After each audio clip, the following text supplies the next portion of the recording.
Assalamu alaikum. Please silence your devices. We are live.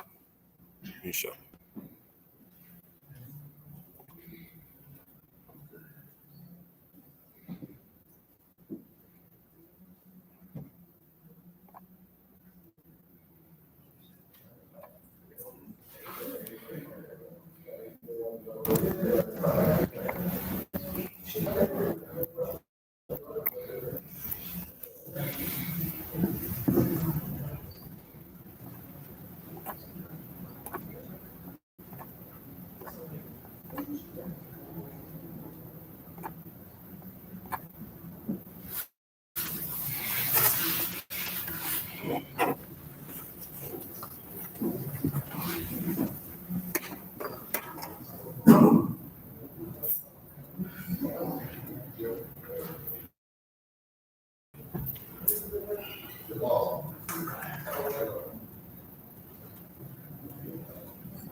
Assalamu alaikum wa rahmatullahi wa barakatuh.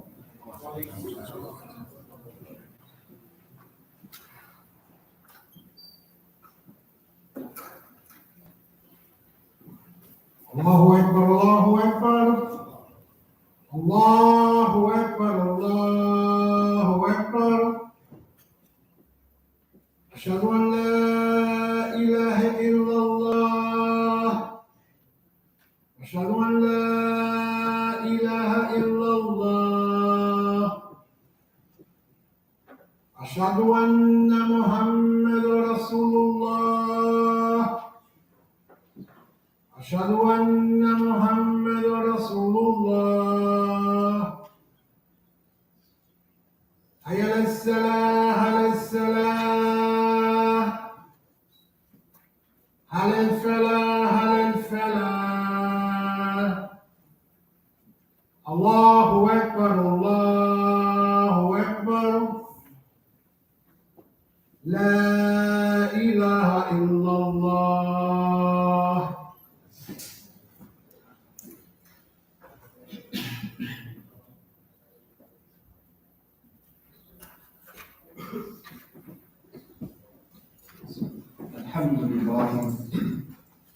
الحمد لله نحمده ونستعينه ونستغفره ونؤمن به ونتوكل عليه ونعوذ بالله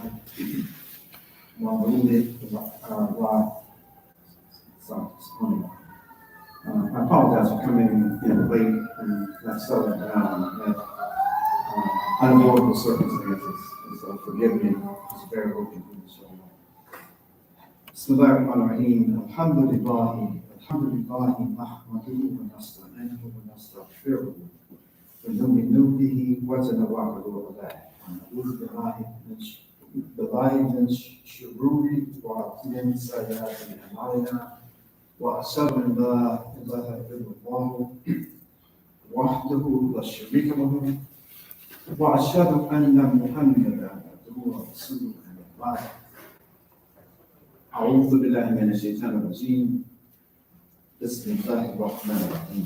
Brothers and sisters, before getting into the theme of the Qur'an today, I ask that we remember our brothers and sisters throughout the Ummah of the Prophet Muhammad sallallahu who were in some kind of pain or difficulty or suffering, whether we know the cause of this pain and difficulty or not. I ask that we remember our brothers and sisters in the majority Muslim country of Morocco. We know that in Morocco a few days ago, there was a very devastating earthquake. And at this particular point, they are counting maybe 2,900 accounted for persons who died as a result, as a direct result of this earthquake. It's devastated entire communities in terms of just wiping out houses, just wiping out the infrastructure of cities there in Morocco. There are almost 6,000 people who have been found at this point, but they say that they know that these people are severely injured. It is a disaster in Morocco because of the devastation coming from this hurricane. And also, let's remember our brothers and sisters in Libya. They have had floods in Libya, one major flood in particular. And if the country of Libya and the people of Libya were not suffering enough for the last, since 2011, they've had two governments, both claiming to be the authorities over Libya, a government in the east and a government in the west. But now Libya and the people of Libya are suffering from tremendous floods. These floods have killed, estimated right now on this Jumah, have killed up to 20,000 people. And it was not just the floods itself. There were two water dams, and those dams broke because of neglect, because of the conflict of who's going to be the leader of this country, and funds being directed to places other than infrastructure. So these two huge dams burst. And the tragedy is that the reality is that they say that so many of these tens of thousands of people who are known dead were washed into the sea. And they drowned in the sea, or they just drowned under the water. The water's flood was devastating. And on top of the flooding, we had the breaking of these two dams. So let us remember our brothers and sisters in Libya. And for those of us who can, let's do more than just remember them in our dua. Let's see how we can make some kind of contribution to help the situation there in Libya today. Brothers and sisters, I'm not going to take much of your time, but I want to share a Khutbah theme that is kind of very near and dear to my heart. It's a theme that when the most early days of embracing this land and the latter days up until this moment, that there are ayahs in the Qur'an that inspire all of us in different kinds of ways. But for some reason, this particular ayah, or these ayah, just gripped me and gripped my heart and have caused me to try to the best of my limited ability to give whatever I have fi sabilillah, to the cause of Allah. I'm not talking about monetarily, but I'm talking about whatever time that Allah subhanahu wa ta'ala has given me, no matter how limited I am in so many different areas, whatever it is that I have been allowed to do, I've been inspired in so many instances because of these two ayahs. And so I want to try to set a background, historical context, before even sharing the ayahs. You and I know when we read the Shari'a literature that shortly after the Hijrah from the Prophet Muhammad and the believers from Mecca to Medina, Medina underwent a tremendous drought.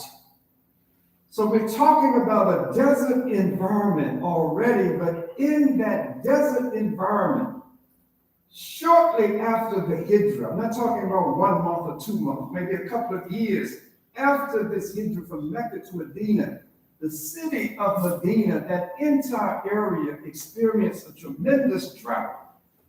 And the Prophet Muhammad with his analytical brilliance and being guided by Allah subhanahu wa ta'ala, those Muslims who had made the Hijrah with the Prophet Muhammad who had left behind all of their goods and possessions, only what they could carry on their backs.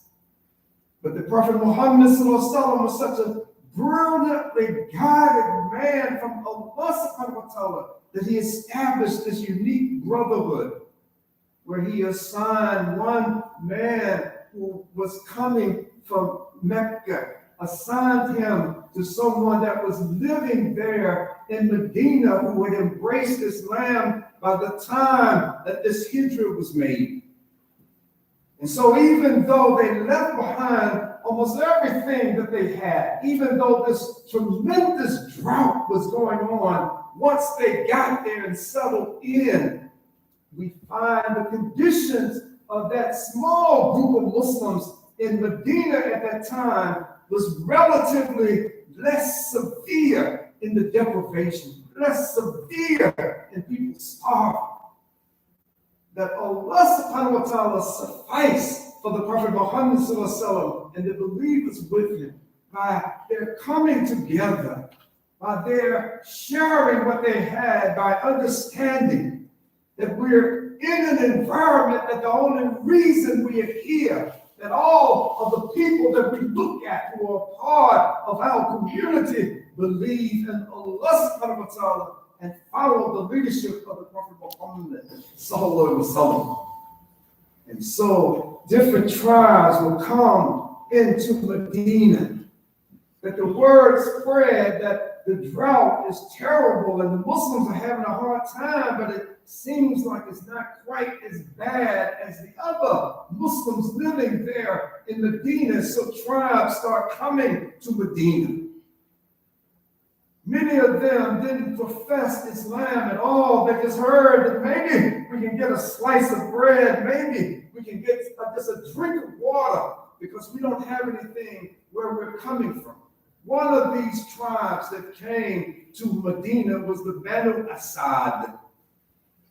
The Banu Asad had a few men in this tribe who were very arrogant. They were very arrogant that Allah subhanahu wa ta'ala knows. I've never read anything in the Sirah of Hadith literature or nothing in the Qur'an saying whether or not there was a pre-arranged agreement from the members of these Banu Asad who were going into Medina, whether they were coming there saying, we are Muslim, we are mu'minun, we are believers. Only Allah knows. But the behavior of many of those men who were coming in trying to get assistance was not the character. It wasn't showing the kind of spirit of Islam that one would expect going to the messenger of Allah, sallallahu alaihi wasallam. And so there were a few of these young men that went to the Prophet Muhammad sallallahu alaihi wasallam and said to him that how much of a believer he is, how much of a believer they are. And we find that these people came to the Prophet Muhammad sallallahu alaihi wasallam making this declaration. It wasn't the whole tribe, but a handful of them came to the Prophet Muhammad sallallahu alaihi wasallam telling him that we believe, saying to the messenger of Allah, I mean, understand this kind of mindset, that you're coming to the messenger of Allah, and one of the first things out of your mouth, you're not saying that I'm a Muslim. I heard about you, Muhammad sallallahu alaihi wasallam, what you were doing, so I embraced Islam. No, they take it to another level and declare themselves that we are mu'minun, we are believers. And Allah subhanahu wa ta'ala revealed to the Prophet Muhammad sallallahu alaihi wasallam to say to these people, no matter what shahada they've taken and no matter where they're taking it, say to these people, don't say that you are a believer at this point, because faith hasn't entered your heart. That there's a relationship, and I'm editorializing, there's a relationship between what we profess and what we do. And you haven't done anything yet. I know nothing about anything that you all have done, peaceability. And then one of the men who was in this delegation said to the Prophet Muhammad sallallahu alaihi wasallam, well, you know what? When all those tribes were fighting against you, trying to kill you on so many battlefields, we didn't raise a hand against you, all the Muslims. This guy was so arrogant that he's saying to the messenger of Allah, sallallahu alaihi wasallam, that you should count what my shahada and our shahada as a blessing to you. Because we had the capacity to fight against them, we didn't. But you should think of this as a favor that I and those who've come here have done for you. Brothers and sisters, the arrogance coming from these people, coming for the express purpose of trying to get assistance so that they can survive during the period of this drought. To come there knowing that amongst the Prophet Muhammad sallallahu, he had Sahaba and Sahabiyah, men and women, who had just left behind almost everything that they owned. You're coming here declaring yourself to be a believer. And these people who were with the Prophet Muhammad sacrificed their lives. They put their lives in jeopardy. They made every sacrifice that was needed to get to this point now. And you're coming in here declaring by your declaration that count me like Omar ibn al-Khattab, count me like Abu Bakr Siddiq, count me like those men, those women who stood by your side for all of those years. I'm on the same level because I've made this shahada, I've made this declaration. As if Allah subhanahu wa ta'ala is not looking at our faith, what we're declaring, but also looking at what we do. Not just what's coming out of our mouths, what we're saying, what are we doing feasibly, Lord? So, brothers, these arrogant folks from this Banu Assad tribe came in saying, Amanna, that we have come to believe, that we are believers. And we find the commentary about this particular ayah saying they used the wrong word. They shouldn't have come in declaring themselves believers. Come in and say that I've surrendered my will, that I have declared that I am a Muslim. Say, Aslamna, that we have surrendered, as opposed to declaring something that you had not experienced at that point.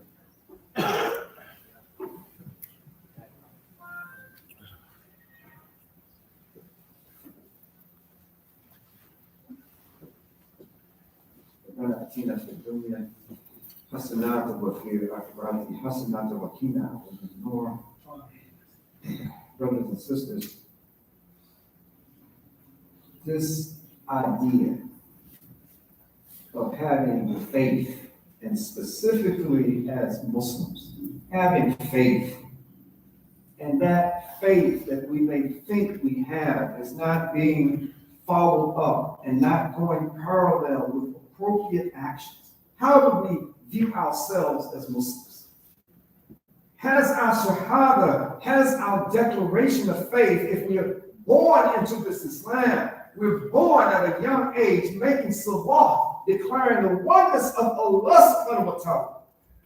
What does that belief in Allah subhanahu wa ta'ala, how is that defined in our behavior? How does it show? How can someone look at you, look at me, and say that this is man, that this woman, this child is serious about their faith? I know there are no such thing as perfect human beings, but what I see in the behavior of these individuals, they are trying hard. And they're not wavering in their belief, regardless of what's going on in the society. They don't care how much you take an idiot like this guy. And I got to remember his prison number, who was the 45th president. You take a person like this, and the first thing comes out of his mouth is, I'm not going to let Muslims come into this country to immigrate here, to visit this country from 7 different Muslim majority countries. 7 different countries. But those who have the strength of a man that Allah subhanahu wa ta'ala has given you to hold on to this deen regardless of what's going on, to grow your iman inside your hearts, that this is a gift from Allah subhanahu wa ta'ala, that Allah subhanahu wa ta'ala has given to those who make this declaration. That's most important. We have to do that. But then follow it up with the action that Allah subhanahu wa ta'ala has prescribed for us in the Qur'an, and what we find in the prophetic tradition of the Prophet Muhammad sallallahu alaihi wasallam. Brothers and sisters, the Allah and the way that the Qur'an was ordered, follow up this, why are you saying you're a believer? And Allah subhanahu wa ta'ala goes on to define for us, in his eyes, what constitutes a believer. The Shahada is the first step. But what really makes you a Muslim? How do you get from one place to the next when it comes to your faith? In this ayah 15 in Surah Al-Hujurat, the 49th surah in the Qur'an, read in translation, Allah subhanahu wa ta'ala declares in this particular instance of the scenario that I gave, that only those are believers who have believed in Allah and his messenger, and have never sensed doubt, that have striven with their belongings and their persons in the cause of Allah. Such are the sincere ones. That Allah subhanahu wa ta'ala is making it clear to us, even 1,400 years after the revelation, more than 1,400 years after the revelation of this Qur'an. Don't think of ourselves in a way that Allah subhanahu wa ta'ala has defined that we're not deserving of a certain kind of identification. No one goes around and pointing out, you're a believer, you just took Shahada, you're a believer. That's not the intent of the ayah. It's for us and Allah to understand that faith without actions is nothing. What good is it going to do? Let me give an example. The good that is done is what we see across the Muslim world today, with Muslim head of state, with majority Muslim lands. In some of these countries, rich enough that they own almost half of the United States itself. I read somewhere where there's some Muslim countries that this country is so much in pawn to them that there are certain monuments that they say, well, I don't like this. Y'all need to do this in a different way. That they are dictating those most precious monuments in this country, dictating in instances, what we don't like this, so do this way. So the question becomes, Allah subhanahu wa ta'ala is allowing these things to happen, but what about us here, right here in the United States? I'll say this real quickly and I'll end. And that is that for anyone who is familiar with what has happened in this country over the last half century or more, we have to look and understand that we are in times in uncharted water. The only thing we can compare these times to is the U.S. Civil War, where more American citizens died in that particular war than in war that this country has been engaged in. Simply put, that the most lives in the history of the United States that were lost were Americans killing other Americans. The most that have ever been lost in any war was during this particular altercation.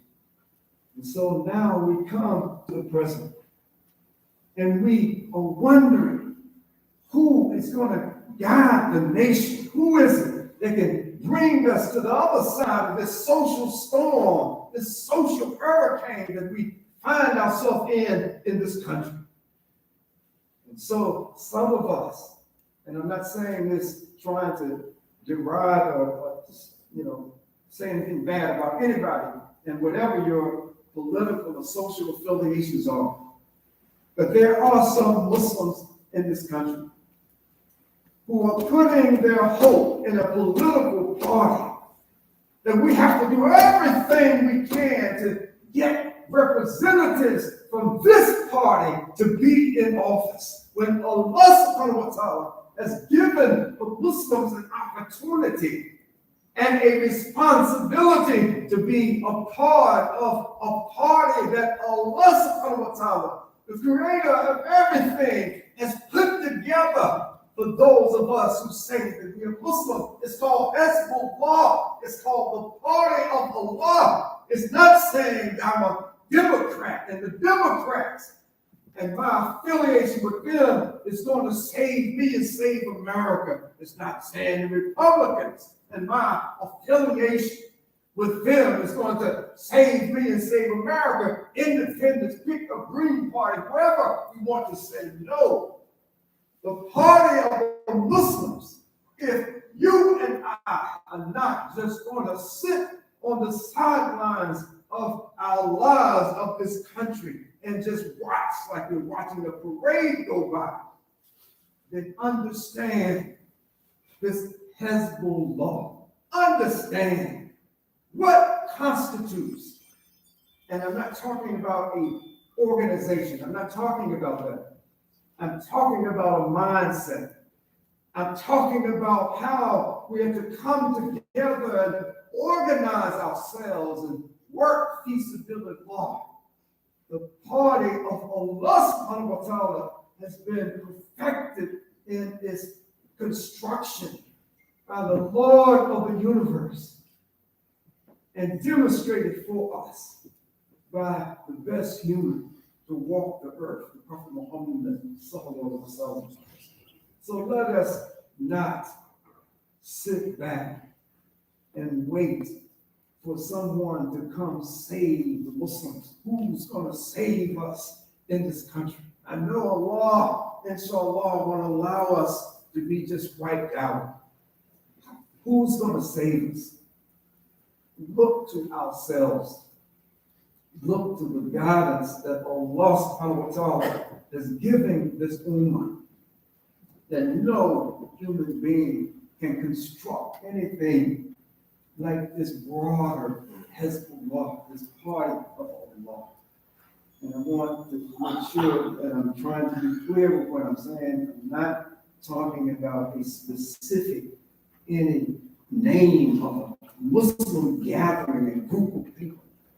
I'm talking about this broader concept that no matter where we live, no matter what part of this country, no matter where we have lived anywhere on the earth, wherever there are Muslims, our party should be that of the party of Allah subhanahu wa ta'ala. It's something that works. It worked at the time of Prophet Muhammad sallallahu alaihi wasallam. It worked at different periods of the history of Muslims from the time of the Prophet Muhammad sallallahu alaihi wasallam up to this day. Jumah. Oh Allah, give us an understanding of this theme that is useful for us in this world and in the next.